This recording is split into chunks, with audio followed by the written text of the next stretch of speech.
Oi, gente! Estamos voltando agora com nossa sequência didática, iniciando agora nossa aula 2, que será sobre o tema radioatividade. Bem, para falar sobre esse tema, nós vamos começar primeiro introduzindo algumas das descobertas que levaram à então descoberta da radioatividade. E tudo começou lá em 1895, quando o Röntgen estava utilizando um equipamento semelhante a esse aqui da foto, que possuía uma tela com essa tela aqui de baixo, que tinha platocianeto de bário, e quando ele colocou a mão sobre essa tela, ele percebeu que ela brilhava e era possível ver os ossos, como aqui tem essa imagem da impressão de raio-x da mão da esposa desse cientista. Isso hoje a gente consegue identificar como uma placa de raio-x, mas na época isso era muito novo, muito assustador. Eles não sabiam muito bem o que isso significava. Logo depois, Becquerel tentou estudar esses compostos que possuíam essa característica de emitir raio-x. Ele procurou saber se existia alguma relação entre essa emissão de raio-x com a fluorescência ou a fosforescência de alguns elementos. Ele percebeu que isso não existia. A emissão de radiação era própria de alguns elementos químicos, como o urânio, que era um dos que ele estava estudando naquela época. Logo depois, em 1900, Rutherford e Pierre Curie, eles trabalhavam de forma independente, separados, mas eles descobriram quase ao mesmo tempo as partículas alfa e beta, que eu vou falar um pouquinho melhor delas lá para frente. E também Paul Villard descobriu que alguns elementos emitiam um tipo de radiação eletromagnética que ele batizou de radiação gama. Só que aqui nessa época, tudo isso parece informações jogadas, assim, um pouco não relacionadas entre elas. Isso vai vir a acontecer só depois, lá na frente, através dos estudos do Pierre e da Marie Curie. Bem, o Rutherford estudou algo chamado de decaimento radioativo, que ele percebeu que alguns elementos possuíam núcleos instáveis e eles naturalmente emitiam essas radiações alfa, beta e gama. Ou seja, a gente sabe que o núcleo dos átomos possuem duas partículas principais, que são os prótons e os nêutrons. E em volta disso, na eletrosfera, ficam os elétrons. Só que nem todos os átomos são pequenos, né? Alguns átomos são muito grandes e acaba existindo uma repulsão entre esses prótons, o que torna esse núcleo instável. E assim ele emite essas partículas. Mas o que é essa radiação alfa, beta e gama, né? Então, a radiação alfa é uma partícula porque ela tem massa e ela tem carga. Ela sempre vai ser representada dessa forma aqui, pela letra grega alfa. Embaixo fica a carga dela, que no caso é 2, e a massa fica em cima, que é 4. É como se fosse uma partícula composta por 2 prótons e 2 nêutrons, ok? Porque os prótons cada um possui uma carga mais 1, somando, né? A gente chega nessa carga de mais 2, e os nêutrons, que são neutros, contribuem para a massa, né? Que no caso é 4 dessa partícula. Já as partículas beta possuem massa 0 e carga menos 1, ou seja, elas são muito semelhantes aos elétrons, que também possuem uma carga menos 1, e elas são partículas tão pequenas, mas tão pequenas, que a sua massa acaba sendo desprezível. Já a radiação gama, ela é a mais diferente entre elas, porque ela não possui massa e não possui carga. Então, a gente não pode dizer que ela é composta por prótons, nêutrons e elétrons. Na verdade, ela é uma radiação eletromagnética. Assim como vocês já devem ter visto em algum momento esse espectro eletromagnético.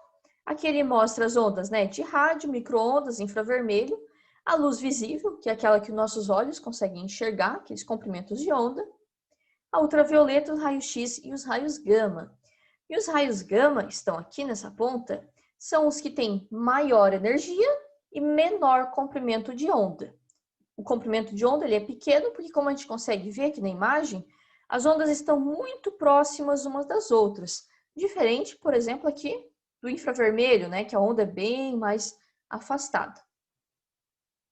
E essa questão dele ser tão energético, esse tipo de radiação, acaba sendo prejudicial lá na frente. Ou seja, tem algumas aplicações que tornam ela muito interessante, mas ela também pode trazer alguns malefícios à saúde. Bem, agora eu vou dar um exemplo para vocês do decaimento radioativo do urânio 238. Esse urânio 238, que está aqui, ele tem uma carga de 92 e uma massa de 238. Ou seja, no núcleo desse elemento, ele possui 92 prótons e 146 nêutrons. E como essa quantidade é muito grande, acaba tendo uma certa repulsão entre essas cargas. Então, o núcleo de urânio naturalmente acaba emitindo tanto partículas alfa, beta, como radiação gama, até que ele se torne um núcleo estável, que ele não tenha mais esse desbalanceio de cargas, como eu vou mostrar agora para vocês aqui. Primeiro, esse urânio ele passa por uma emissão de radiação gama e partículas alfa, e ele se transforma no elemento tório. Por quê? O urânio tem carga 92. Se ele perde uma partícula alfa, ele vai perder 2 de carga e vai perder 4 de massa.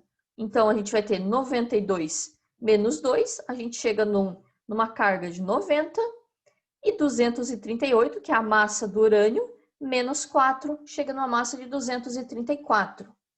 Pelo número atômico, a gente consegue determinar que esse novo elemento formado, não é mais o urânio, e sim, ele é o tório. Ele se transformou em outro elemento através da emissão dessas partículas.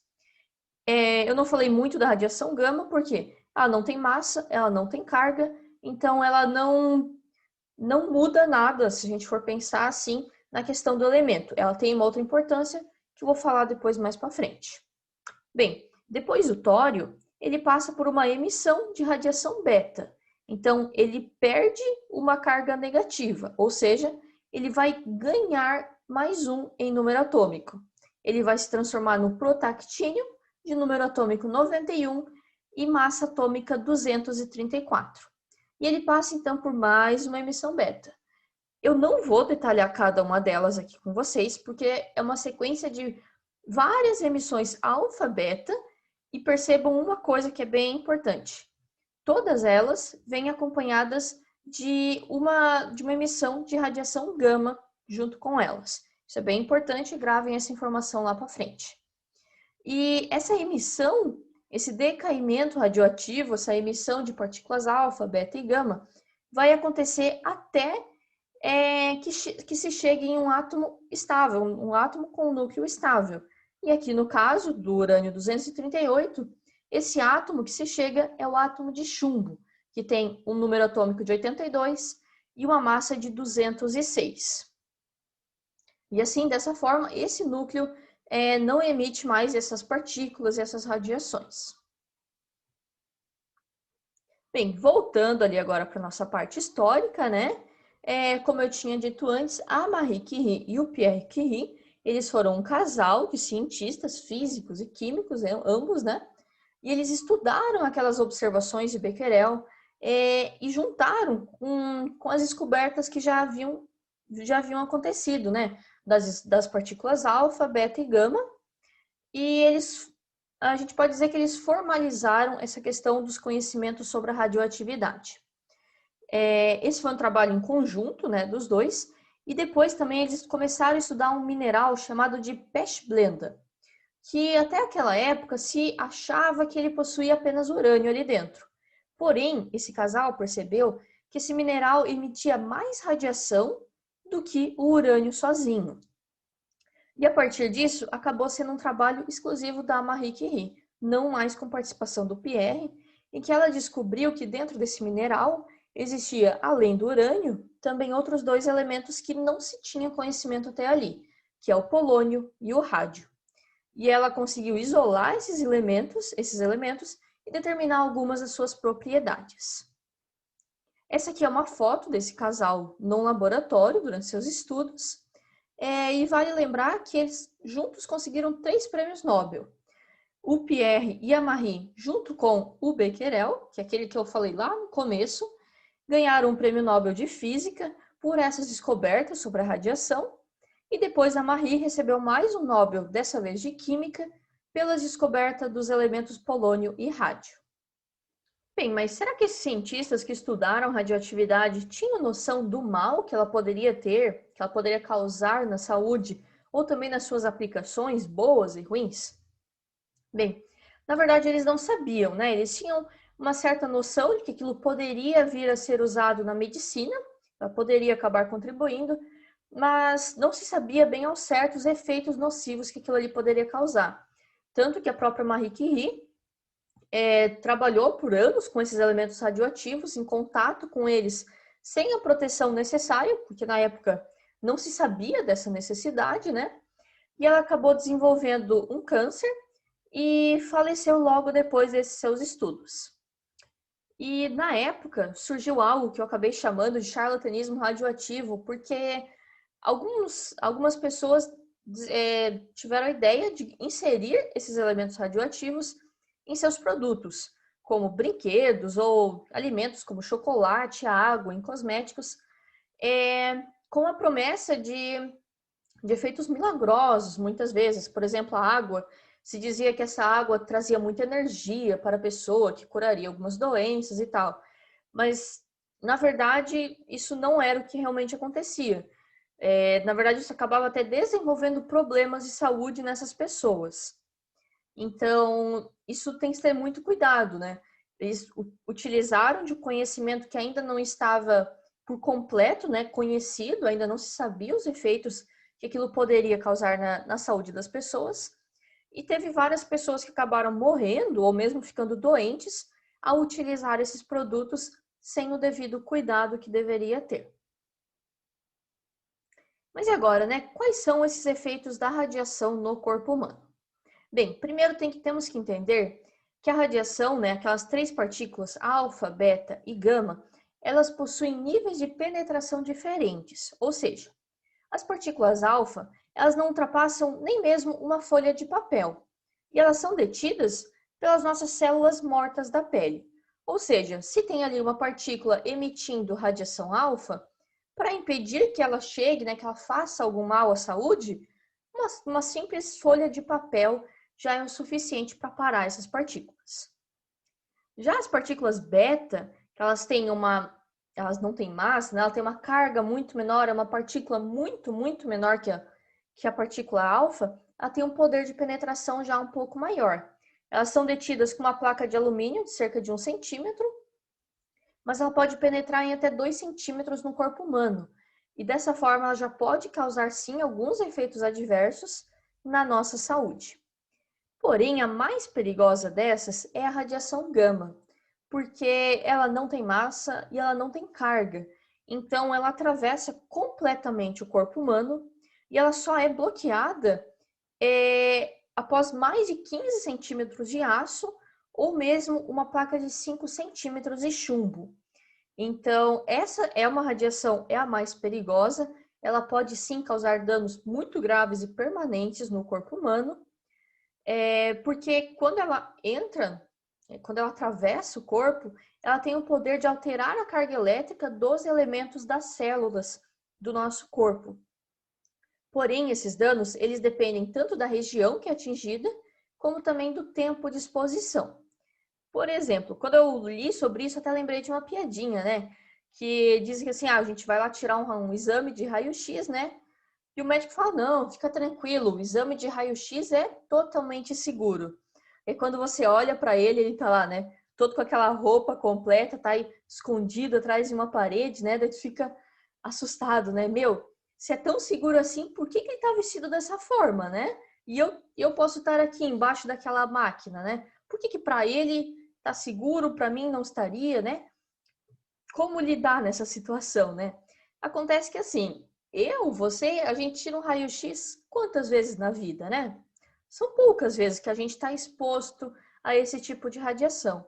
Já o médico, ele trabalha com aquilo todos os dias. Então, ele precisa se proteger porque o seu tempo de exposição àquela radiação é muito maior do que pessoas como nós. Então, tem que se considerar também esse lado quando se fala de radiação. A radiação, a questão dela é que ela afeta também o relógio biológico das células. Ou seja, ela acaba incidindo sobre as células e, por exemplo, mandando assim, vocês têm que agora, nesse momento, crescer, né? Aumentar de quantidade indefinidamente, por exemplo. Isso é um dos efeitos que a radiação causa no corpo humano e pode também levar à formação de tumores. Por isso, muitas vezes a radiação está associada ao surgimento de câncer em algumas pessoas. Porém, também temos que considerar que a radiação é usada também no tratamento do câncer, né? Mas isso nós vamos ver apenas umas aulas lá na frente. Agora nós vamos falar sobre a fissão nuclear, que é aquilo que eu mostrei lá, né? Por exemplo, que o urânio faz, né? Que ele perde algumas partículas naturalmente e tal. Mas como que acontece esse processo, né? Por que que ele é tão importante? Bem, eu vou dar aqui o exemplo mesmo do núcleo de urânio. Aqui é uma representação, vocês têm que entender isso, tá? Esse círculo maior aqui está representando um núcleo de urânio, em que as letras N, essas partículas azuis, estão representando os nêutrons, e os círculos laranjados com a letra P representam os prótons. Então, como que se dá essa fissão nuclear de um núcleo de urânio? E nós temos aqui um núcleo relativamente instável, né? A gente já viu que ele possui essa grande quantidade de cargas positivas, então ele não é muito estável. Só que quando contra ele é chocado uma partícula, um nêutron, ele se rompe, ele se separa em duas partículas maiores, que dão origem a dois novos elementos diferentes. Só que quando isso aconteceu pela primeira vez, essa reação foi feita, eles perceberam que a massa dessas duas partículas menores não era igual à do átomo do núcleo de urânio original. Aqui a massa era um pouco menor, ou seja, esse átomo de urânio ele emitia ainda mais coisa. E essas coisas, além, né, a gente pode dizer, são alguns nêutrons, no caso aqui são 3 nêutrons que são emitidos, e também radiação gama, que é aquela radiação eletromagnética. E esse rompimento, essa separação do núcleo de urânio, libera uma grande quantidade de energia. E isso faz ele ter uma aplicação muito grande, tanto aplicações boas como aplicações ruins, que a gente vai ver mais para frente. Eu fiz aqui uma representação, né, uma pequena simulação de como que acontece essa fissão nuclear.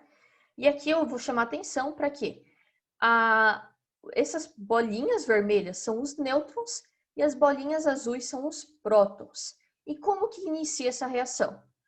O nêutron colide com o átomo de urânio e torna ele muito instável. E essa instabilidade faz ele liberar duas partículas maiores e 3 nêutrons, que colidem com novos átomos de urânio, que dão origem a uma reação em cadeia. Esses novos átomos liberam mais 3 nêutrons cada um, e cada um desses nêutrons colide com mais um átomo de urânio, um núcleo de um átomo de urânio, na verdade. Então, essa é uma reação que ela precisa apenas de um iniciador, que é aquele nêutron lá do início, e ela é uma reação que acontece muito rapidamente e até mesmo sem controle, por isso tem que ter muito cuidado com essa reação. Além também da emissão de radiação, que é muito perigosa. Ou seja, um resuminho da fissão nuclear. Ela acontece com núcleos instáveis e ela libera uma grande quantidade de energia, porém ela libera também radiação. Ela é utilizada na geração de energia, em usinas nucleares, e também na medicina, como eu falei, no tratamento de câncer. Porém, ela também pode ser aplicada na detonação de bombas atômicas.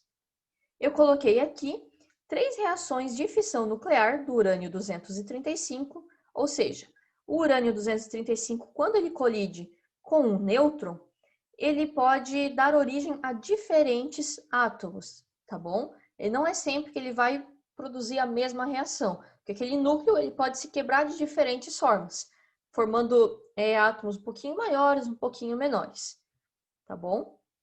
A questão que envolve é que todas essas reações, independente de qual átomo está sendo liberado, todas elas liberam radiação gama e muita energia. E todas também dão origem a nêutrons, 2, 3 ou 4, né?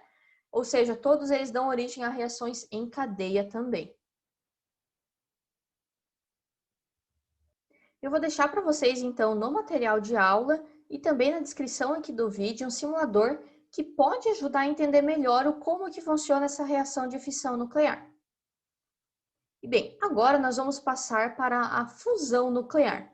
O que é a fusão, né? O que é essa reação?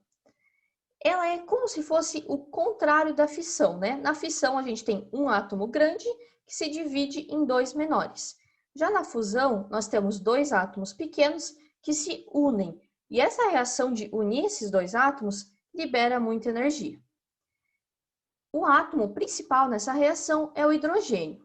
A gente sabe que o núcleo do hidrogênio é apenas um próton. E em volta dele, na eletrosfera, fica um elétron. Mas a gente vai trabalhar aqui olhando para o núcleo desse átomo. Quando esse próton reage, colide com o nêutron, ele dá origem a um isótopo do hidrogênio, que é o deutério.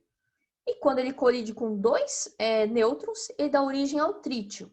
O deutério e o trítio são isótopos do hidrogênio, porque eles possuem o mesmo número de prótons e diferem apenas no número de nêutrons. Porém, esses dois átomos, esses dois núcleos, do deutério e do trítio, eles podem reagir entre eles, dando origem a um intermediário, que ele não é muito estável, então ele tenta se reorganizar, e nessa reorganização ele libera um nêutron e dá origem a um átomo de hélio, que tem dois prótons e dois nêutrons. E essa reação, essa liberação, provoca a liberação também de muita energia, até mais do que uma reação de fissão nuclear. Bem, só que a fusão nuclear, ela possui tanto pontos positivos como pontos negativos.